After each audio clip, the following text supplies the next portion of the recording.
What is going on, guys? JD from New York here. Thank you so much for tuning back into the channel on this Thursday morning. We're going to talk NXT, man. The NXT Go Home show for Takeover Orlando this Saturday that I hope to be at, by the way, following the internet darlings with Brian Zane, Grimm's Toy Show, Joe Cronin Show, Steven Larson, Matthew from Botchamania, Adam Blompai. I don't know, how do you pronounce the motherfucker's name? Blompe?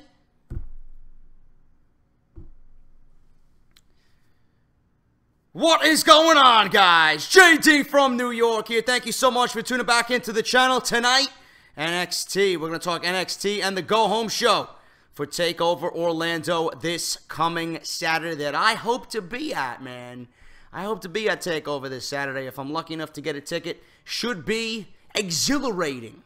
So I can't wait to be there, man. I am in Orlando right now, as you guys can see. If you've seen my apartment tour vlog that I uploaded yesterday, you guys can go check that out live on the channel right now. We got an absolutely massive episode of Off the Script coming on Friday. Make sure you guys tune into that at 11 a.m. I will be at WrestleCon on Friday at 11 a.m. doing Off the Script live. We're going to be talking WrestleMania. So it's going to be fun. Me and Joe are going to be doing Off the Script at WrestleCon, and then just partaking in the activities, man. We're going to be drinking. We're going to be hanging out. We're going to be meeting everybody. It's going to be good, man. It's going to be good. But I am in Orlando right now, going solo. I am doing this right before we go live with Out of Nowhere. It's going to be a monumental episode, 62 of Out of Nowhere. And I want to thank everybody for joining me and being supportive, man. Without you guys, I would not be here. But let's talk NXT, man. NXT, March 29th, 2017. Go Home show. And I am really excited for Takeover, man. I really am. I don't think it's going to be better than Takeover last year, WrestleMania weekend with Dallas. But WWE certainly has some extremely intriguing aspects about this Takeover. The Bobby Roode Nakamura situation.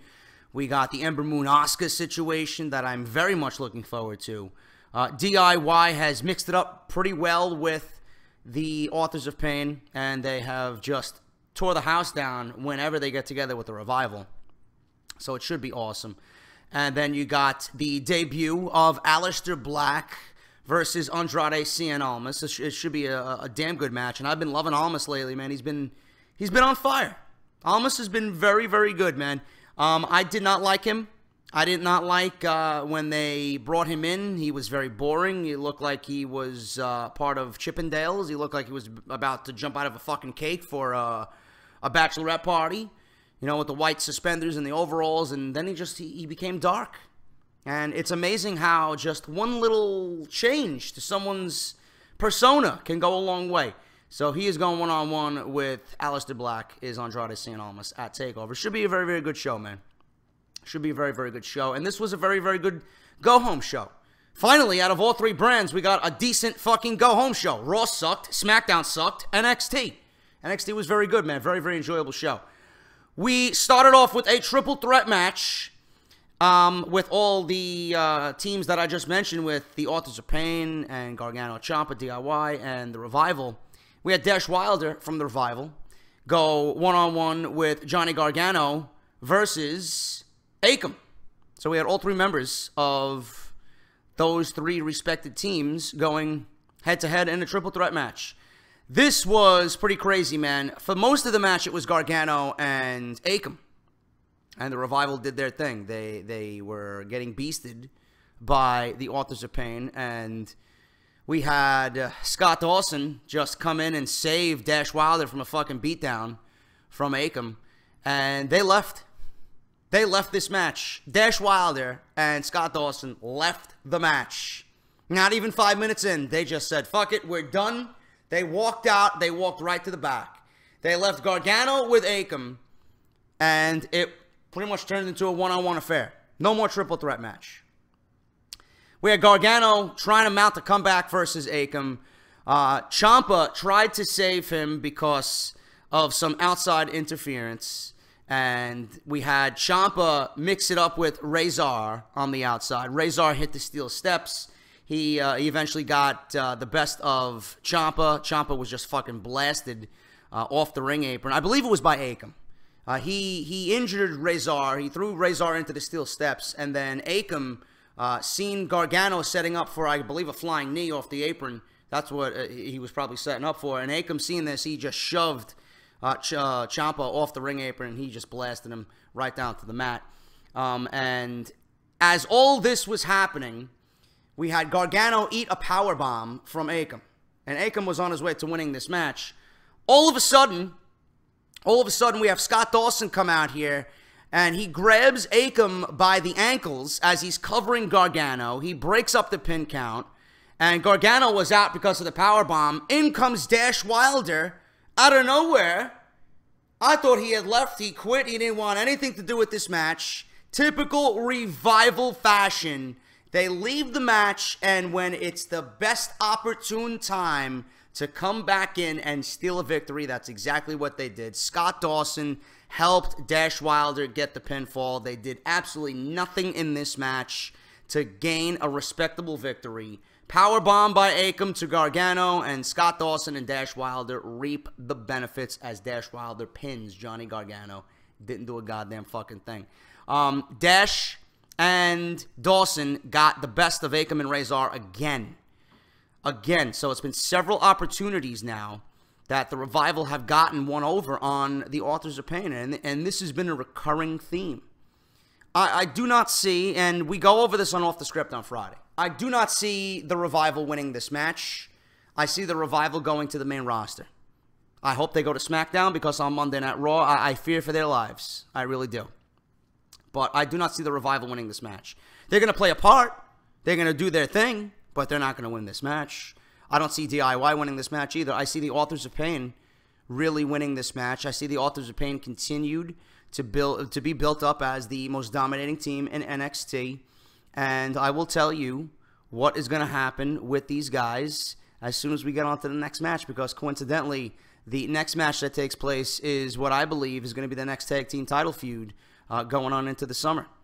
We had a quick video of Asuka and Ember Moon. They hyped a contract signing for tonight, so that is going to be on tonight's show.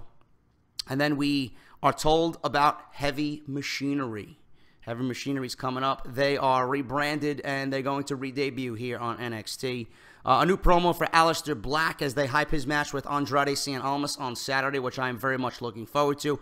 Aleister Black actually wrestled under the name Tommy End, for you guys who are familiar with him. I am not familiar with his work as Tommy End. I know he did make an appearance at the UK tournament on day 2. He did take on Neville in an unadvertised open challenge. He looked very good. I think Aleister Black is going to be a future component for the NXT Championship title picture. So he's going to fit very well in NXT. And he's got that Corey Graves look with that CM Punk kind of mentality mixed in with that gothic shit going on, man. It looks good. I'm very excited to see how they portray Aleister Black in NXT. Heavy Machinery, man. Otis Dojovic and Tucker Knight. I love these guys, man. I really, really love these guys.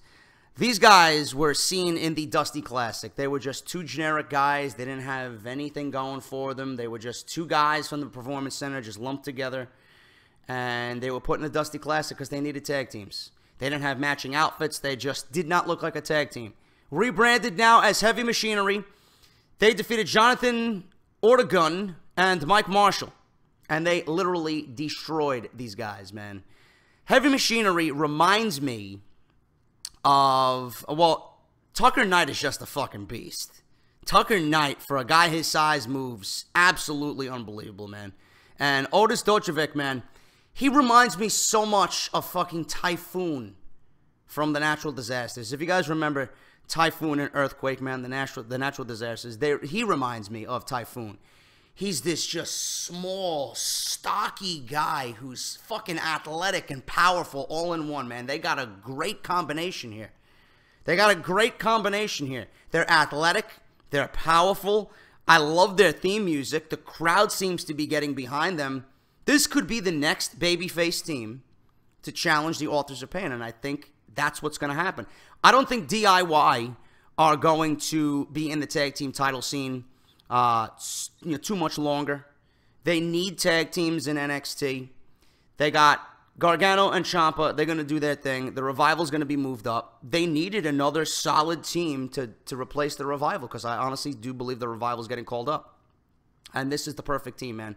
Good babyface team. They gel well together. They move great in the ring. They got good presence. They got a great theme. The crowd loves them. And they destroyed Jonathan Ortegun and Mike Marshall, man. The end came when it was pretty much Dojovic had, I don't know who it was, one of the guys in a bear hug. And Tucker Knight went off the ropes and just did a big splash as Dojovic held the guy in a bear hug. Slammed him down to the mat, did Dojovic. And then he picked up Tucker Knight and slammed him onto his opponent. 1, 2, 3. I'm not sure if that's their finisher, but whatever the case, man, it was very fun to watch. These guys are the next team to battle the Authors of Pain. I don't, like I said, Gargano and Ciampa did their thing. They had their opportunity. They might get one more shot. They'll probably fall again, but I honestly think Heavy Machinery is going to be the next in line. They need a tag team similar in stature and similar in size and similar in just build to the Authors of Pain. I think Heavy Machinery is it, man. I think that's what we're going to get at the Takeover Brooklyn event when it comes to SummerSlam, for SummerSlam weekend, man. I'm very excited about it. I love these guys. I think they're going to go a long way. And I love seeing new tag teams just come together in NXT, man. It's just something about it. They know what they're doing down there. They know how to pair two guys together very well. They know how to give them a decent gimmick. There's nothing that you can't like about this, man. It's just great tag team continuity. That's all it is. I think they're going to go well, and I think it's going to be a damn good match with the Authors of Pain, man. I think they're going to give Authors of Pain a run for their money. The women's title of NXT, contract signing. Asuka and, or William Regal, like William Regal likes to say, Asuka, and Ember Moon. They both sat in the back with William Regal overlooking this entire thing with the contract in front of him. Ember Moon says that Asuka's success has gone to her head.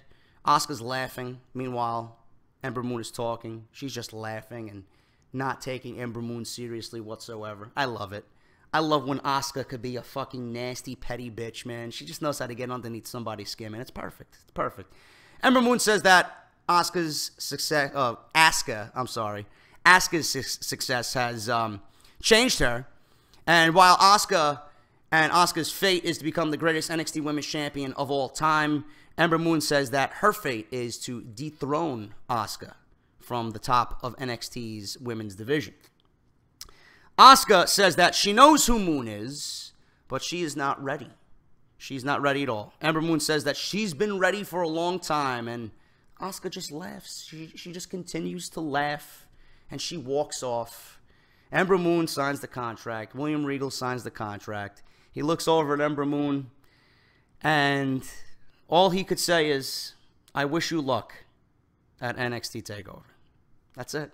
Because he knows what Asuka's about, and he doesn't believe Ember Moon knows what she's getting herself into, man. That could be the match of the night. It certainly will be the best women's match in WWE this year. I'm very excited to see what's going to happen with that. We had Paul Ellering cut a backstage promo with the Authors of Pain. Very good delivery on the promo. This is why we want managers in WWE, man. Seriously, managers can go a long way to get the point across, to build a feud, to get guys over. Paul Ellering is doing a fantastic job with the Authors of Pain. He says that DIY only think they know struggle, but they're on a yellow brick road to destruction.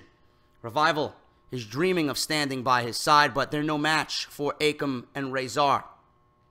They will crush the Revival's dream at TakeOver. All they have to do is read from the book that he has already written. Paul Ellering, good promo. Going to be a great match. Could be, again, another match of the night for NXT right there with the Triple Threat Tag Team Championship match. Elimination. Can't wait to see it. They had a backstage promo, or a video package, rather, of Bobby Roode and Shinsuke Nakamura for the NXT Championship. Huge hype for that match. I think it's going to be better than what they did at San Antonio. Can't wait to see it. Nakamura and Roode go very well together. Bobby Roode, I do believe, will walk out still the NXT champion. We talk about all of this on Friday on Off the Script. If you guys want my full in-depth review or preview, the review's coming on Saturday. But the preview of TakeOver Orlando is going to be on Fridays off the script. I'm lumping that in with the WrestleMania 33 preview and prediction. So if you guys want to know everything about TakeOver and what I'm thinking, Friday is the video for you guys. This show is all about Kassius Ohno and Elias Samson, the Drifter. This is a loser leaves NXT match. Kassius Ohno defeated Elias Samson via pinfall with his rolling elbow. The Drifter is literally drifting away. He will never be seen in NXT again. Pretty good match. Kassius Ohno can go. I just don't really care for his poor man's fucking Harlem Globetrotters attire. I really just find it irritating and disgusting, to be perfectly honest with you. His theme song is fucking terrible. It really is. It doesn't even fit him as a character. It's fucking awful. The guy's got long hair. He's got a scruffy beard. He's overweight. But he comes out to a fucking white man rapping his theme song. The guy looks like he could be in a fucking Viking metal band or a fucking, you know, power metal band. Something. Give him some new theme. Jesus fucking Christ. And what's with the basketball jersey, dude? Does he play basketball? Is he a fan of the sport? Is he trying out for the Harlem Globetrotters?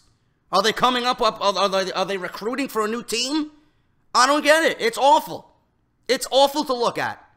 But what's not awful is what he can do in the ring. Elias Samson kicked his ass for most of this match. Crossface was applied by Elias Samson. Kassius Ohno tried to get out of it. Could not. He was brought back down by Elias Samson. Sooner or later, those rolling elbows were going to come. Kassius Ohno got him with the Cyclone kick. And Elias Samson tried to go for that neck breaker. He did do a neck breaker on Kassius Ohno. It looked very sloppy. I don't know what it was. It wasn't the traditional one that he usually does as his finisher. His finisher is more like that swinging neck breaker. More like the Crossroads, I believe. But he didn't get that done. He got like a Ravishing Rick Rude type neck breaker that wasn't fully executed. So he got a near fall 2 count on Kassius Ohno. He tried to go for his finisher, but Kassius Ohno was just too much. He hit him with the roaring elbow. 1, 2, 3. It was over. Drifter is now leaving NXT. Where he's going, I have no fucking idea. I heard that he was going to the main roster, but I don't see why they would bring him to the main roster. I mean, to me, it's too soon. The guy really hasn't been pushed on television all that much. He hasn't had much promo time. I fear if Elias Samson goes to either Raw or SmackDown, he's going to end up like fucking Titus O'Neil. He's going to end up in segments with Titus O'Neil and Goldust and R-Truth. Or if you put him on SmackDown, he's going to end up like fucking Tyler Breeze and Fandango. That's what I see. Meanwhile, I see a lot of potential in the Drifter. I really do. I mean, the gimmick is not everybody's cup of coffee, but I honestly see people getting behind him in a very, very good heel way. You know? I think he could get underneath people's skin to the point where he can play a very, very good mid-card heel. And I could see him challenging a Dean Ambrose for the Intercontinental Championship. Or I could see him feuding with a Dolph Ziggler. Or I could see him feuding with an Apollo Crews. You know, you bring these guys up, they got fucking talent. There's no reason to bring these guys up and fucking waste them. WWE needs guys on the main roster, right? You want to enhance your rosters.